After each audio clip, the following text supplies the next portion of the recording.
Go. Yeah.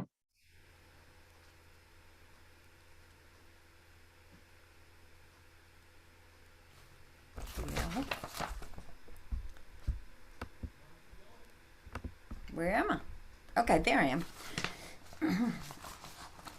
Our panel discussion is on manipulation in abusive groups, and we will be discussing and focusing on several manipulative techniques, specifically hot seats or public confessions, thought blocking or thought stopping, and gaslighting. Each of our panelists will spend about 10 minutes discussing one of these techniques that are used frequently in abusive groups. Then the other panelists will share their thoughts and experiences. What we'll have two parts on this panel discussion. Part one, we will be talking about gaslighting and thought stopping. And then we're going to have a 10-minute break, and then we'll go back and talk about hot seats and confessions. And then the rest of the time will be for question and answers. So if you wouldn't mind jotting down some questions as they come up in your mind or putting them on the chat, that would be great because we're going to hold all the questions until the end. And my name is Wendy Duncan. I'm a licensed social worker in the state of Texas. I have a master's degree from Southwestern Baptist Theological Seminary. And most of my career has been spent in the public mental health, but I've also been in the private mental health field. My husband and I are former members of a pseudo-Christian Bible-based cult, and after working on our recovery for several years, we became very interested in the psychodynamics of these abusive groups and its impact on the individuals that survive those cults or those groups. I retired for the third and final time during the pandemic this last year, and much of my time is spent talking or emailing to individuals, writing, facilitating support groups, doing educational presentations. I am also the author of I Can't Hear God Anymore: Life in a Dallas Cult, which can be purchased on our website, www.dallascult.com, and or Amazon. And it's also soon to be available in audio format. So, I'm going to introduce our panelists. Our first panelist is Cindy Matthews.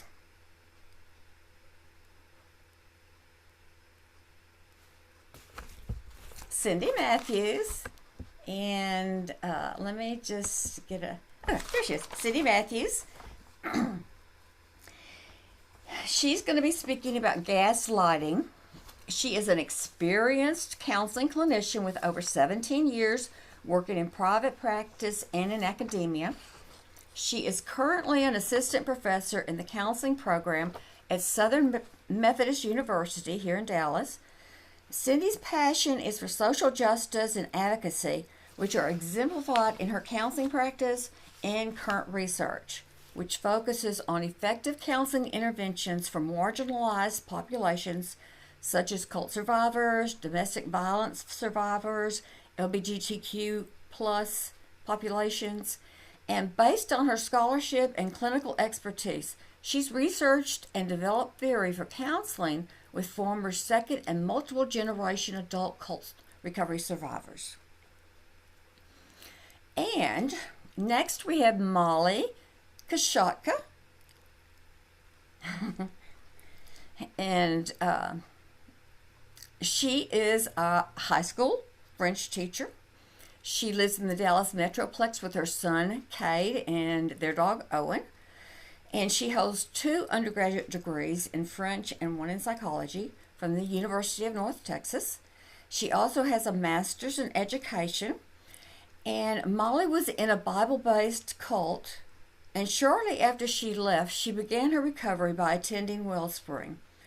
She has been working on her cult recovery for over 10 years, closer to 13 actually, and is passionate about offering support to survivors of religious cults and spiritual abuse. Molly will be speaking on thought blocking, thought stopping. And then our third panelist is Doug Duncan. who will speak about hot seats. Doug is a therapist in the Dallas Metroplex specializing in recovery from cultic and spiritual abuse. In addition, he works as a case manager at Blue Cross Blue Shield. Doug was a member of an aberrant religious group for more than 20 years, and it was that experience that led to his commitment to help others heal from abusive groups or cultic experiences.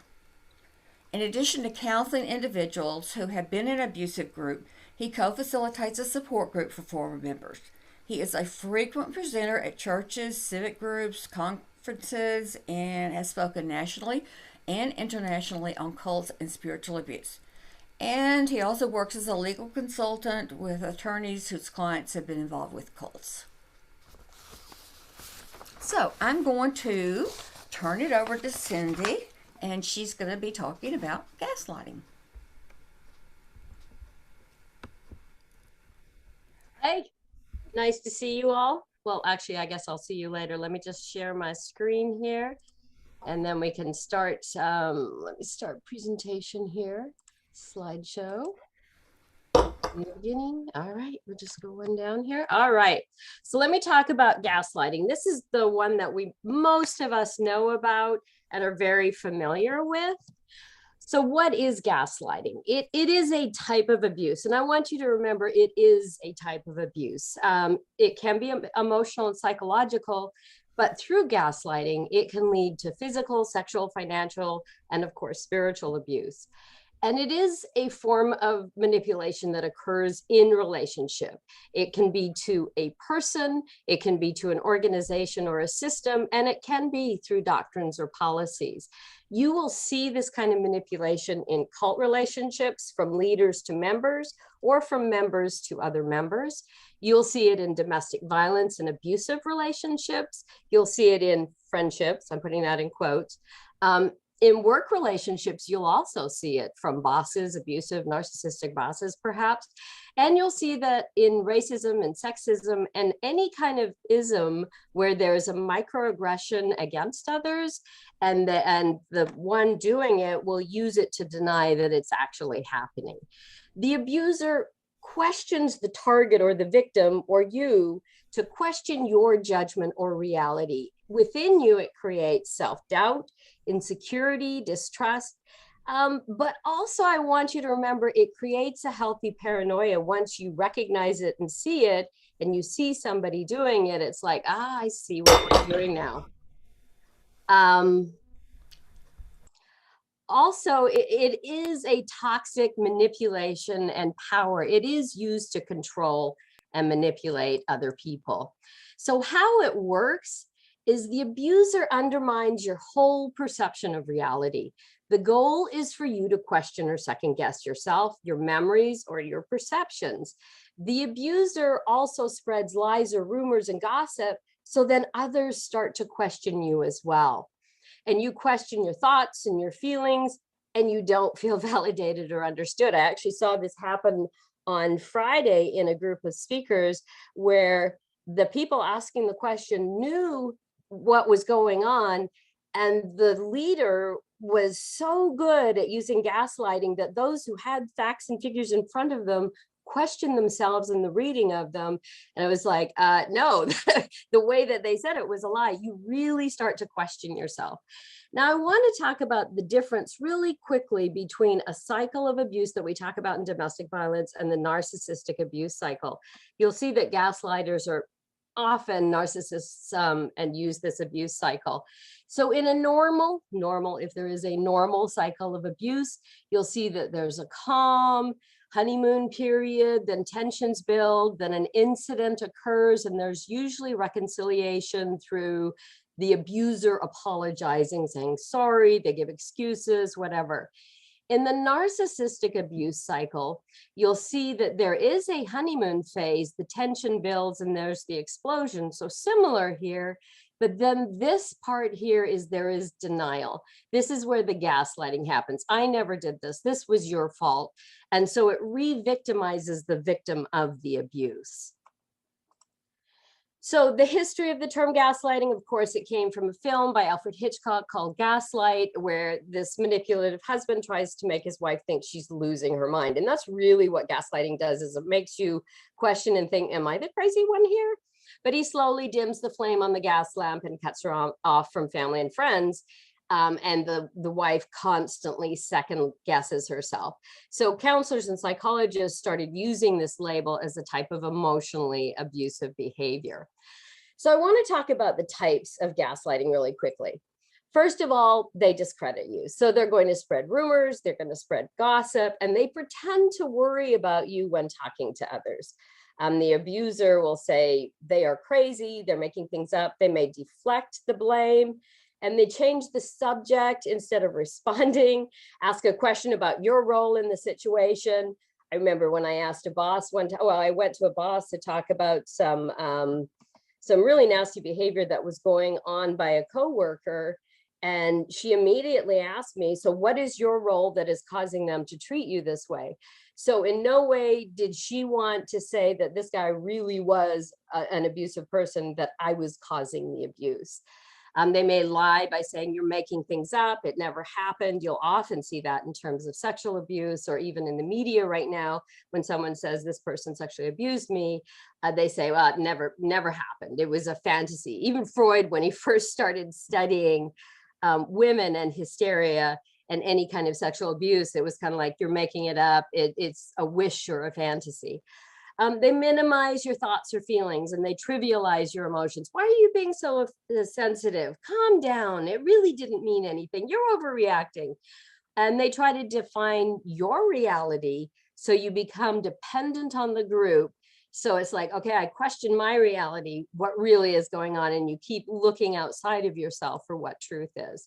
They deny any wrongdoing, so they don't take responsibility. And so often that makes it really hard for the one who's been gaslighted to move on or heal. This happened a lot in my cult. They use compassionate words as weapons. So they'll say, you know how much I love you. I would never hurt you. You know, I'm telling you this because I love you so much, and I really am concerned about your eternal welfare and your being as a mother and all that kind of crap. And it really confuses you because they're being compassionate, and at the same time they're lying to you. They'll reframe conversations, and they always twist the story in their favor. So here's the tools that gaslighters use, and I think you'll recognize a lot of these, especially with politicians. It's kind of really easy to look at that kind of thing, but also with cults and abusive relationships. They'll tell blatant lies to you or to everyone else. She made it up. She really didn't know what she was talking about. They deny ever having said something. It just amazes me that someone will deny it, and then somebody will show a video of them saying it, and they'll be like, oh, that's not what I meant. You took it out of context. They will use, the narcissist or the abuser will use things that are near and dear to you as ammunition. Your family, your eternity, your health. They'll use scare tactics to try and keep you in this controlled state of believing only what they want you to believe, and to rely on them for truth. They'll wear you down over time. And the actions won't match their words of what they're looking at from you and what they're looking at from themselves. This I see all the time. They'll use positive reinforcement and compliments to confuse you. I think you're an amazing person. I think you're wonderful. I really appreciate all you do. However, you may want to rethink how you think about whatever. So it's like the but. They will align people against you, and they will tell others you're crazy. So when you're being gaslighted, here's what you need to look for in your own mind. You start to doubt your own feelings and reality. Oh, maybe it's not that bad. You question your judgment and your perceptions. It's really hard making decisions. You feel vulnerable. You feel insecure. You feel alone. You feel powerless. And you wonder if you're stupid or crazy. And often you'll feel disappointed in yourself, like something's wrong with me. I'm the weak one. And you feel confused about the actions of the abuser. Also, you worry that you're too sensitive. Maybe I'm the sensitive one here, where in actuality, you are experiencing real feelings and emotions. You can have a sense of impending doom.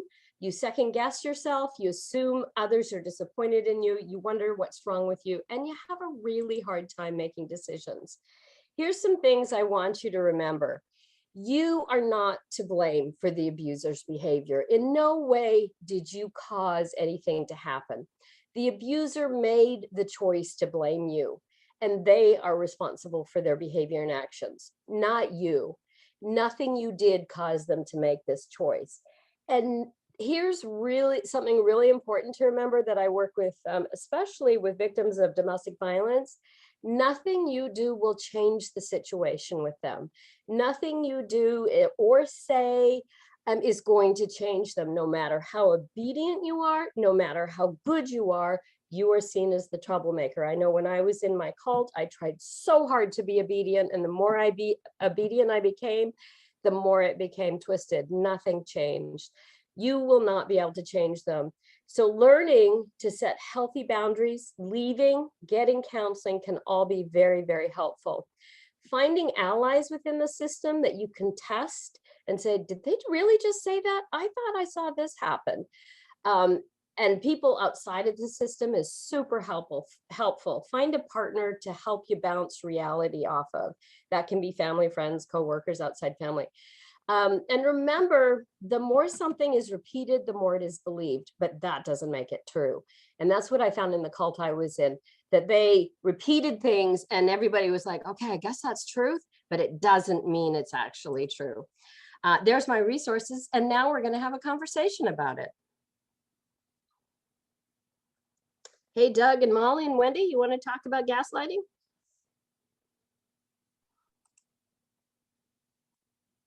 Okay. Okay. Okay, so Doug, Molly, Wendy, what kind of thoughts came up to you for you during that? What kind of questions came up about gaslighting? One thing that occurred to me was I just was so identified with so much of what you said based on my own cultic experience, dealing with a narcissist. That's kind of the thing. The narcissist can never be wrong. So it wasn't possible to have any kind of a conflict with our leader, our cult leader, that it wasn't somehow your fault. I mean, you were doing something just vile, no matter what. Even if he had done something vile, it was still somehow going to get to be twisted and be your fault. And it just, certainly, I certainly related to that, and I'm sure a lot of people can as well. Well, and that's really similar to the group I was in terms of pray for your own answers, pray for your direction. But if you don't get something that is in line with the leader or leaders, then you are wrong. You need to pray again. Your answers are coming from Satan. So it's question yourself. Your answers can only be in line with what the leader. So yeah, very, very similar to what you're talking about, Doug. Yeah, and we talked a little bit about this at our last support group, and they all related to the gaslighting. Yes, my leader did that. Yes, and it was really interesting. But what we talked about was you're going to have to do some cognitive restructuring, because you can't keep carrying their thoughts in your mind and say, oh, I really was wrong. You're going to have to change all that by reviewing what he said or she said and contradicting that and having a new, what am I trying to say, different... Well, you just need to have a different message for yourself going forward. Right. And developing confidence in your own thoughts and feelings, which is really hard to do because there is no confidence there. Speaking for someone born and raised in, it's like I had to establish, not reestablish, but establish confidence in my own thoughts and that inner voice that was saying, yeah, no, that's not right. Yeah. What are you thinking, Molly? Yeah, I was thinking, I agree with everything that you guys said there, but I also too came from a religious group, a religious cult. And as much as it was preached, you know, humility and being Christ-like and all that, it was always the victim's fault. You never saw the leadership take the blame for Right. you know, it was always something wrong with the sheep, you know. I wasn't opening up to the Spirit of Christ enough, and I wasn't allowing God's forgiveness to flow through me enough, you know. And it's like you always like took it upon yourself that you were doing something wrong, when really, you know, when you're outside of that looking at it, it's like I shouldn't have been apologizing for anything.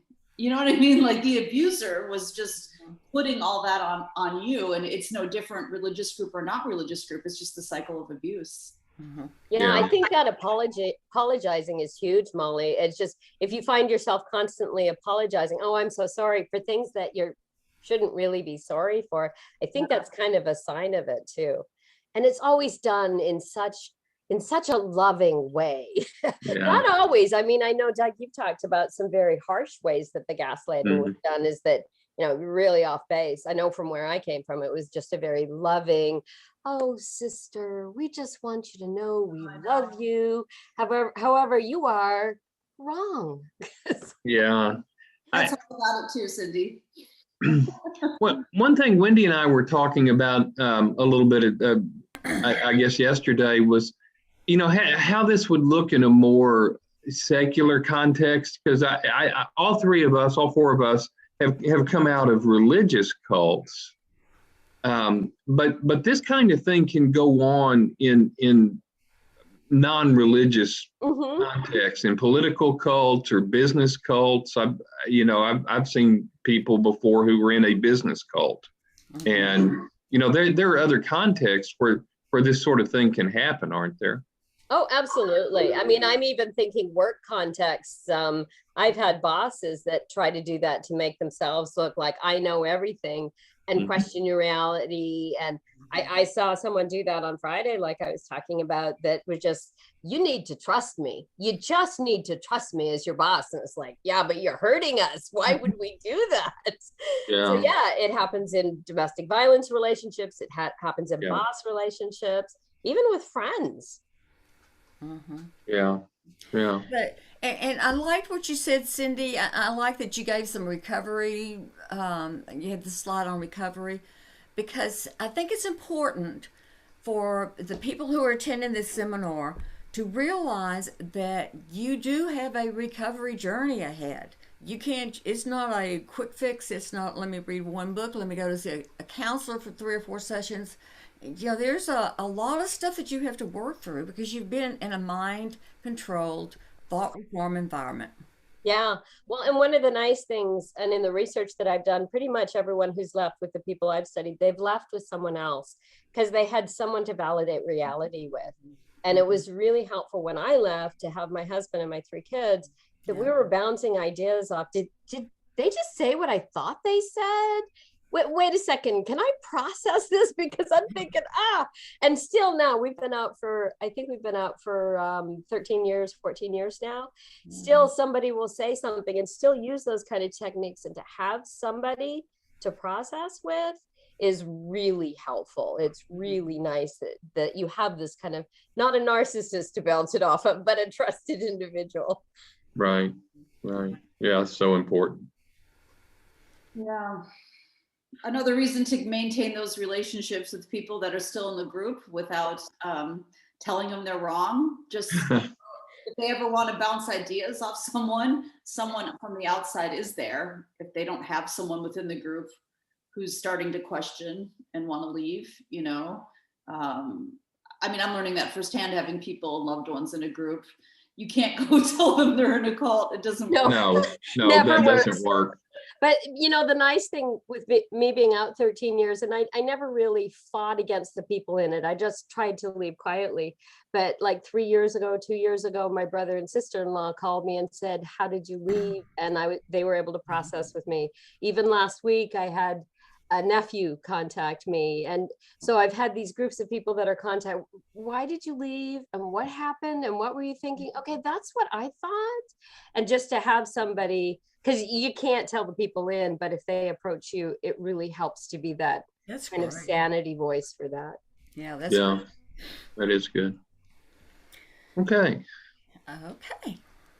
So I guess we will move on to our second panelist, and that is Molly Kashatka. And Paused. It's going. Okay, well, thank you for that great presentation, Dr. Matthews, on gaslighting. It was very informative and also really just brings us right into this idea of thought stopping. In fact, we were talking about thought stopping in our last 10-minute discussion. So I kind of made a short presentation. I know we're just taking 10 minutes for each of us presenters, just kind of presenting thought stopping to someone maybe who hasn't heard of it before, and just giving like some basic definitions and some examples. So thought stopping, also called thought blocking. You may have heard it called that before. So what is it? What is thought stopping? So the process of thought stopping really begins when words and phrases take on a new meaning that are particular to a specific group. Then that meaning might be perceived to all those on the outside of the group or the outside world. These new words or phrases, also considered jargon, are incomprehensible or not comprehensible to their full meaning to non-group members unless they are explained or unless that person is initiated into the group in some way. So this idea is also has been called loaded language, one of the criteria for a thought reform environment by Robert Lifton. And he says here, I put this quote, he says that this jargon consists of thought terminating cliches, which serve to alter members' thought processes to conform to the group's way of thinking. Okay, so in his writings, that's called loading the language. So here's some examples. I'm starting with some broad ones, and then I'm going to end with one that was used in my group. Okay, so here are some more popular thought terminating or thought stopping cliches that you might have heard of. Think positive. I know I'm hearing that a lot in the New Age movement. You hear a lot about positive thinking. Even in the wellness movement, there's this idea of if you just allow positive thoughts to permeate your mind and control that as much as you can, positivity will come into your life and you will draw that to yourself. I think the danger part of that is that can turn into magical thinking, where if you think positive thoughts, things in my life will magically improve and get better. And that can get dangerous if you get too far off into the thinking positive. Another one is just believe, right? Maybe you're thinking, I'm seeing something here that isn't right. I'm feeling something in my intuition saying that something isn't right, but you know what? I'm just going to believe. I'm just going to believe this doctrine. I'm just going to believe this guru. I'm just going to believe this boss, or I'm just going to believe my abuser, that what they're saying is true, and it's kind of supersedes what even my reality is telling me. Been learning a lot about Scientology, especially through Leah Remini's awesome documentary talking about an SP being a suppressive person.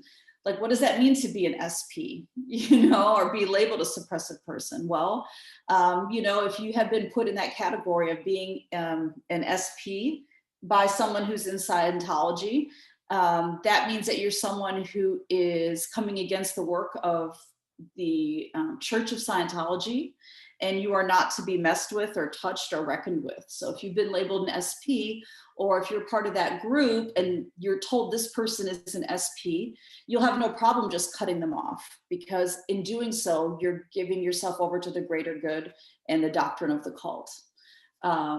Here is a popular cliche used in multi-level marketing.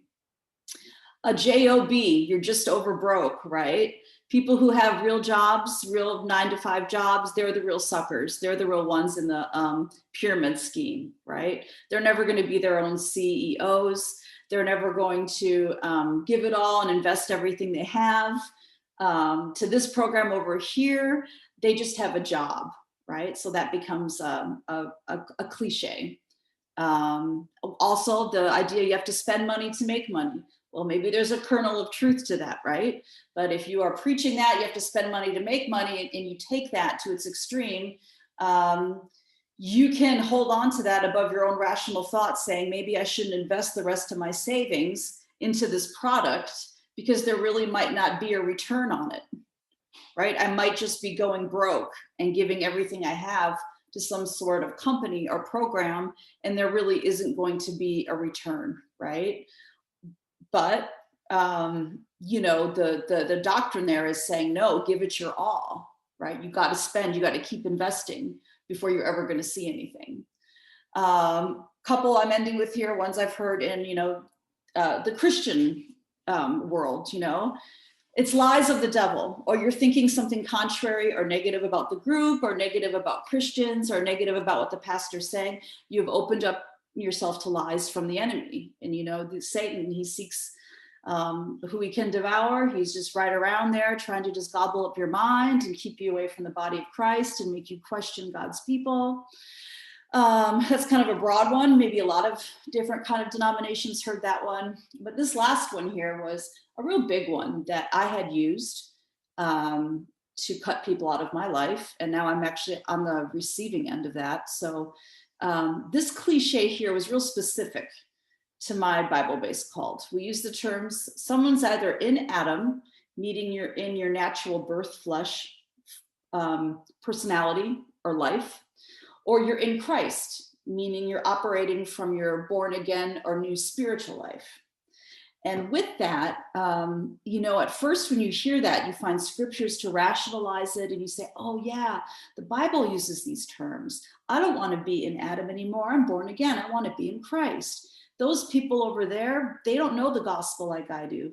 So they're still in Adam, and I can't really fellowship with people who are in darkness and are still ruled by the God of this world. And so I had just so received this doctrine that it was justification for me to cut off anybody in my life from getting too close that wasn't part of the doctrine, or as part of the small group that I was in, even other Christian people, because they didn't know the deep things that we knew. And I could do it just like the dispensing of existence. I could just turn a light off on somebody because they were just in Adam, you know? And soon it was just like, they didn't even have to preach from the pulpit being in Adam or being in Christ. I was so programmed with that.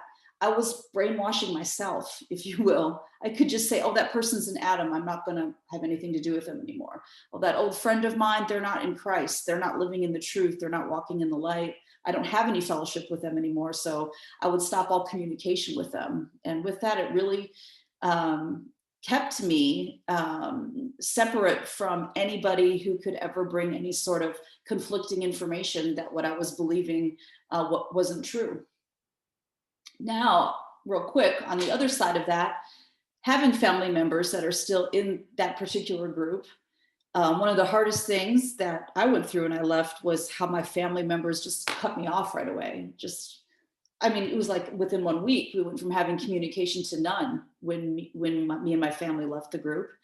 And it's very, very hard to be on the other side of that. But at the same time, I've had to realize that I did that same thing to people for many years, thinking I was doing God's work, thinking I was putting God first. So I've been on both ends of that before, and it is really hurtful when you have family members who will just cut you off, or a loved one who will just cut you off right away. But it's part of being programmed, right? And part of being under mind control. But you can get out of it, right?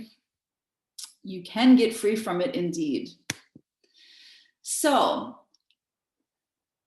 strengthening your critical thinking skills, right, will greatly reduce the risk of being manipulated by thought-stopping techniques. And there's so much that can be said on this. But I just thought, moving forward, if you have never been in a group and you want to know how to prevent yourself maybe from, take some preventative measures from being recruited into such types of abuse, or if you've come out of a group and you're wanting to gain your critical thinking back, you're wanting to learn, like Dr. Matthews said, trust yourself again in your own mind, maybe for the first time if you were born and raised in a group, how to learn to listen to your intuition in your own mind and not think it's the enemy of God, or not think it's wrong, right? Some questions you might want to ask yourself and allow yourself to ask is what is really being shared with me right now? Is that really what's being said? Are there things that are not being said from what's being presented to me? Question that. Am I just agreeing with these people right now, with this group, because I want to fit in and I need to belong and I need friends and I'm trying to be a part of this? What's my motive for shaking my head and kind of agreeing to these ideas? What evidence is there that this program really works? What do the lives look like that have been through this program? Are they all mysteriously dropping off? What's the hard evidence? What is this group really representing? Begin to look at it from more angles than just the one that someone's putting in front of you right now, using flattery probably, or love bombing to draw you closer. This is the last slide. I just have resources on the last one, but I thought this quote was really, really, really great. This person, Françoise Tremblay, says, barring certain types of mental illness, right? There are times when using thought-stopping techniques are beneficial, but you should never try to stop your own thoughts of questioning something, especially when you feel inside that something is not right. That is part of what makes you human, and that is part of what makes you free agent with a free mind.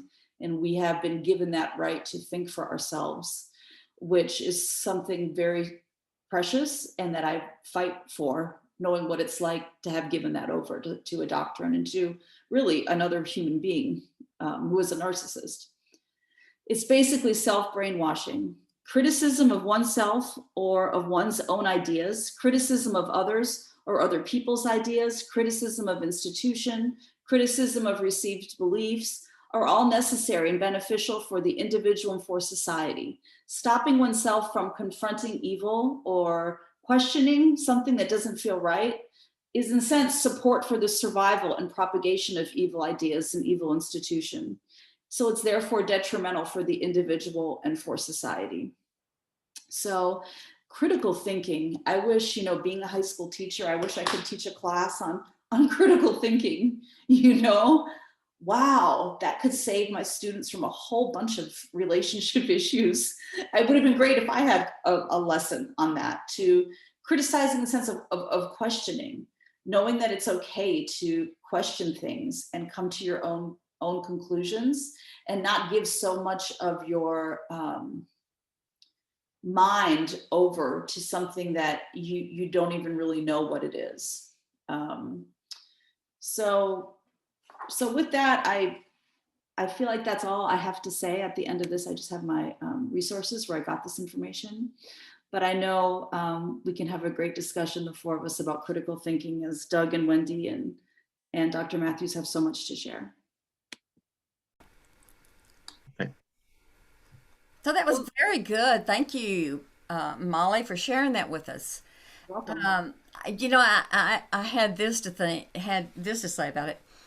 One of the thought-stopping, thought-blocking cliches that our cult leader used, and by the way, if you want to start a cult, this is the perfect one saying to get everybody to stop thinking.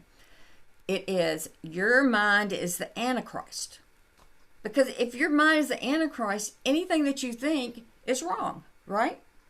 So if you want to shut down somebody's and get a lot of followers, all you have to do is convince them that their mind is the Antichrist. Yeah. So nothing they think is right. So they have to, whatever the cult leader says, because apparently his mind is not the Antichrist, then that's what you go with. Yeah. Well, he said our cult just talking about that. Our cult leader said that he didn't think, he didn't talk to himself. He all of the time when he wasn't preaching, he was just speaking in tongues to himself. That's what he said. Now that's not true, but that's what he said. Yeah. So in our cult, one of the things that they used a lot was preventative thoughts. So if you think this, then immediately stop thinking. So if you question or doubt, you're using your natural mind, you're an enemy to God. So stop questioning, stop thinking. And if you pray and you get the wrong answer, like I said before, then you're of the devil.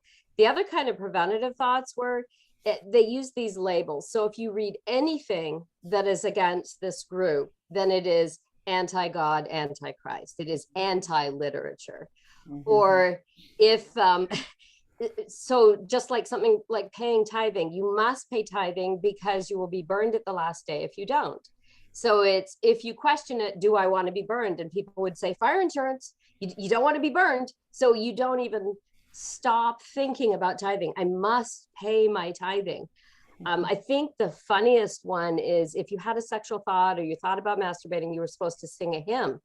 So it's like you cannot sing any kind of religious hymn. So I think it's funny that if, pairing of behavioral responses, have a sexual thought, sing a hymn. Can you imagine sitting in church singing that hymn and it leading to sexual thoughts, and just how that cycle would be? But it's this constant, if this, think this, and you stop the critical thinking, which was so consistent. If you think that coffee tastes good or it smells good, you think that that's Satan tempting you. So there's always an answer. Right. And I have a friend who has been to the forum or the focus or whatever they're calling it now.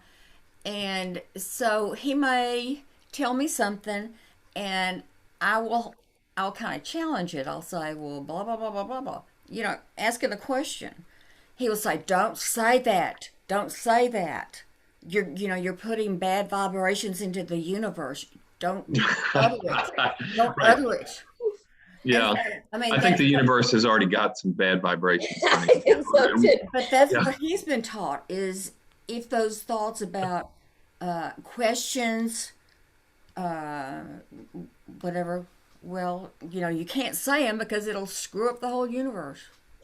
Well, and I know I was called in several times by my pastor, whatever you want to call him, to say, you've got to stop questioning because you're building doubt in other people. If you have questions, only come to me. Don't ask questions in the group. So this whole thing of there's only one person who can answer is, stops critical thinking, shuts it down. Well, and the other thing to remember is that it's very important to never think about a pink elephant, because oh, wait a minute. But what and that's the problem really with thought stopping, isn't it? It ultimately it really doesn't work, because you have to focus on something a little bit to try to stop a thought. So if I say don't think about a pink elephant, you've already thought about a pink elephant. And it really builds a culture of shame, because if I've thought about a pink elephant and you've told me not to, it's just this constant shame and guilt built into you of, I am so evil. I am so, what did you say, Molly, of Adam? And in mine, it was like the natural man, Right. In the flesh or in a lot of, but Wendy brought up the fellow from the large group awareness training group. It can be just negative thoughts, or what, it doesn't have to be in a religious context, but it's the same thing. It's this idea that you're not allowed to let your mind think what it naturally wants to think, but it's kind of like trying to dam up a stream. It'll find its way around. So it's not it's kind of a doomed effort. Yeah. They talk about speaking things into existence. Well, golly, I wish it were that easy. I've spoken a lot of things into existence, but it doesn't. That's a part of that magical thinking. Right. It's Yeah. easier in some ways to just kind of believe the cliches, the thought stopping. I mean, it's not easier if you're not questioning it because of fear. That's like bondage, and it's miserable to live in that. But also, it takes work to think for yourself and to question things and to go look for answers and to live with that uncertainty of not having that answer. Mhm. If you're really going to critically think, you have to be okay with the shades of gray and realize, I don't know the answer yet. I'm not sure that's the answer, but I'm not gonna bite on that and swallow that as reality. So for me, I had to learn with having a lot of uncertainty in my life, and that's part of letting my thoughts grow and explore and learn, because sometimes it was easier just to have this black and white thinking. This is white, this is black, and it's like life really, it just isn't that way. No, it's true. Yeah, we were told that God's people are a happy people and we weren't supposed to be sad, so we had to put a smile on our face and it would stop us from feeling sad. But I think what it did is it led to a lot of depression in people. When I first started becoming a counselor, the pastor came to me and he was like, I'm so glad you are, because we have a lot of depression in our group. And I'm like, I wonder why. Everybody looks so happy. You keep telling us to look happy and it'll make us happy. But there was a tremendous amount of depression and shame within that. Right. Because you're fighting against yourself all the time. I mean, that's tiresome. That's hard. Yeah.